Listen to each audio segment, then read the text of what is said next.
All right, YouTube, coming to you out of Detroit, Press HPTV. Got another interesting topic. Yo, Hulu is coming out with a documentary on the Freaknik, and a lot of black women are nervous about the footage and the videos that's going to appear in the documentary. I want to show you something first. This is some young ladies. This is the footage they got so far, but I'm going to show you something different. Check this out, if you can see it. They're showing these girls getting ready, preparing for Freaknik.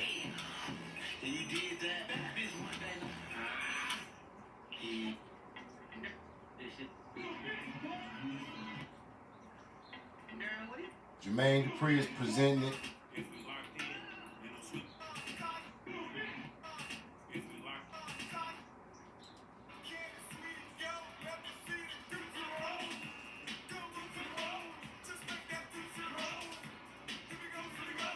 Now, mind you, these ladies, Pookie and Ray Ray's mama's not. You know, you want to know Pookie and Ray? Y'all be saying Pookie and Ray? This is what their mamas was doing. They was going to college. And ironically, Luke is producing it.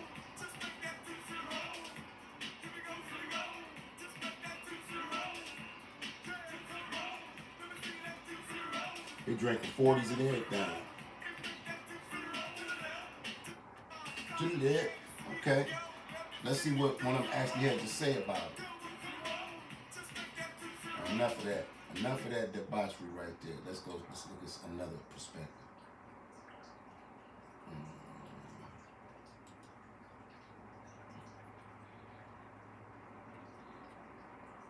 Check out this lady. Let Jesus just be a big, y'all, I don't know, we might be in trouble. Did y'all see Hulu is about to release a documentary about 94 Freaknik? Yes. 1994 Freaknik, yes. They are about to release a documentary. Well, let me say this first. This is for educational purpose, commentary, and fair usage. Yeah, fair usage. So I'm gonna let her finish. So I've been to several Freakniks. 94 was one that I attended. So I'm just praying that Jesus be a fence. I'm praying that Jesus just be a big, tall privacy fence. That's my prayer. This Easter, this Good Friday. That's my prayer. So, I will say this though. Like when they would bring out those video cameras and start recording, I immediately removed myself from the that situation. I never ever was okay with being recorded out there. So hopefully that worked to my benefit, but you never know. So the only thing I got is if you see your girl in the documentary, hey man, at least I'm fully clothed. At least all my clothes is on. That's all I got. So what they saying is, these women now, they the ones, working in the social security offices and, with the jobs because, Freaknik was based around the colleges.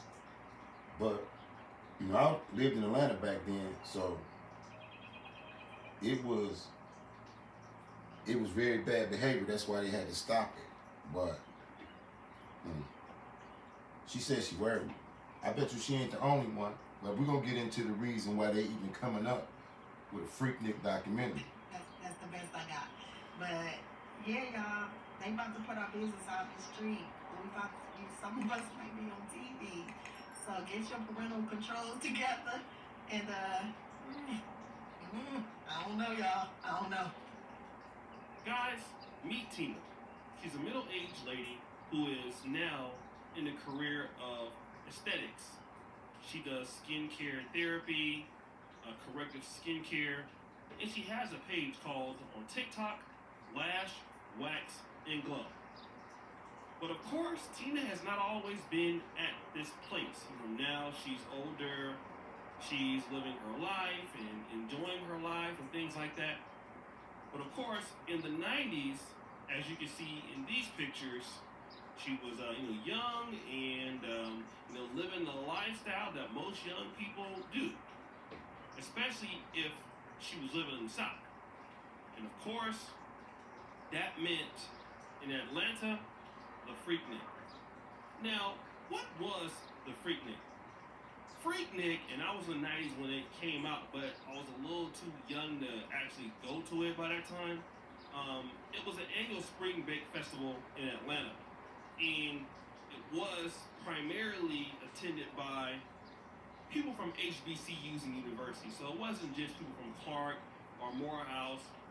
You had folks coming down from Florida, from Bethune-Cookman, people from Alabama and A&M in Alabama, Jackson State. Hell, people came as far as Philly. Listen, stop. Even as far as Cali, right? Everybody was going. And it became an annual event in popularity. It had concerts. It had rap sessions, dance contests. But of course, it had booty clapper sounds. Right. It was a lot of things going on in those Freakniks, right? And we all know that they called it Freaknik for a reason. Now, obviously, they stopped Freaknik because of all of the debauchery going on during Freaknik. Now, Hulu is going to release a documentary about the Freaknik. And there's some ladies who want to block the release of Freaknik. And according to articles out there are 5 prominent black women, judges, politicians, and executives that don't want this to come out, just like Tina. And some of these ladies are C-suite executives making over $1 million a year. Some of these women are married and have 3 children. Some of these women are very popular and they completely, change their lifestyle. Now, let me just say this. I mean, when I was 22, I was doing a lot of stuff that I wasn't doing at damn near 42. Okay. Now, my take on it is, I just did a video on the making of the documentary on King Von. I mean, when people make documentaries are usually for educational purposes or to time stamp a particular era or genre. But why now? In the middle of a gender war in the black community, with the manosphere, the women divesting, they call the young men Pookie and Ray, drill culture. Why now? Why at this particular time do Hulu allow Jermaine Dupri and Luther Campbell to produce a documentary where none of these women, when they were young, knew that they were actually going to be filmed? The internet wasn't even out. Never did they think that they would be seeing themselves on Netflix. They'd be seeing themselves in video clips. They'd be seeing themselves as content for YouTube creators. Because they're mothers now. They're successful women. Some of them a lot of them is Pookie and Ray mama. The kids y'all talking about. You see, this is the 90s. This is their mamas. This is their mamas. This is what their mamas was doing at their age. They booty clapping, dancing the loop, freaknicking, and all of that. And a lot of these children that we talk about right now were produced in that area, in the 90s. All my kids were born in the 90s. I have 3 kids. They all was born in the 90s. During this time, what was going on. So these women, these successful women, they're trying to block the release of Hulu actually making the movie or the documentary, so to speak. But it's a deeper, insidious thing that they're using the documentary to do. What purpose does it serve to show a documentary on black people behaving at their worst. You see, they said to shut it down because of debauchery. They're going to make a whole documentary for the world to see these older and more accomplished black people in this illicit manner. You know, a lot of men probably gonna look at their women when they see them in the video, be like, damn, you said you wasn't a 304. You know what I mean? So there's a purpose behind everything that you see when it comes to documentaries, when you come to these platforms. And in this gender politic that we've been dealing with for the last several years with Kevin Samuels, the Anton Daniels, the Cynthia G's, and all of them, I've always said, and if you look at my other podcasts, that black women's trust in the white power structure is the biggest downfall of them, their children, in the community. Because this is by design. Did you hear the woman? She's actually afraid of the documentary coming out. Judges, they are afraid. They're trying to block a documentary because the people that went down there have so much footage from the years of going down there that they don't know who's going to be shown and what's going to be shown in the documentary.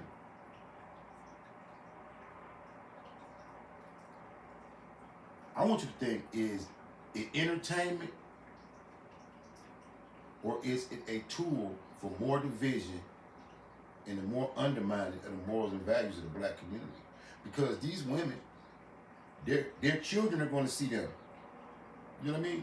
I be wondering right now when, you know, when I was a kid and you go to school and you play the dozens and you say, well, your mama 304, you know, your mama 304. But that ain't how these kids is doing it now. These kids are saying, your mama's a 304 and I got her OnlyFans. You know what I mean? Your mama's a 304 and I got her Instagram. Your grandma is a 304. Look at her on TikTok. So these young people seeing their parents behave in the manner, it is shameful. You know what I mean? Like, I couldn't imagine seeing my grandma twerking. You know what I mean? Just, you turn on the TV one day and grandma just, you know what I mean? That would have ruined me. Or my mama got her OnlyFans. You know what I mean? What is that going to do to the psyche of young people when they're so easily impressionable and emotionally unstable, seeing this type of debauchery, seeing these older people, seeing their parents in this light? I don't think it's by accident. I think it's by design. I think they're going to use it as more fuel for the gender politics that's been going on for the last 2 years.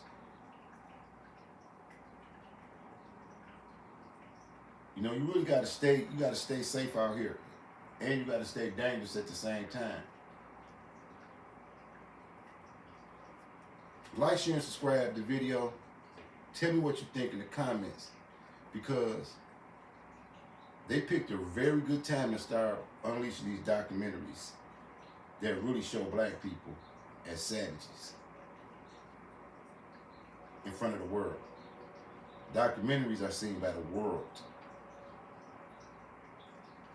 And these images that people in other countries who don't live around black people, who don't know what black culture even consists of, or if there is a black culture, are going to make their views about us, and their bias is going to come from what they see in mainstream media on platforms like Netflix. So it's always something. Tell me what you think in the comments. Peace out of Detroit. Keep your head on the swivel for sure.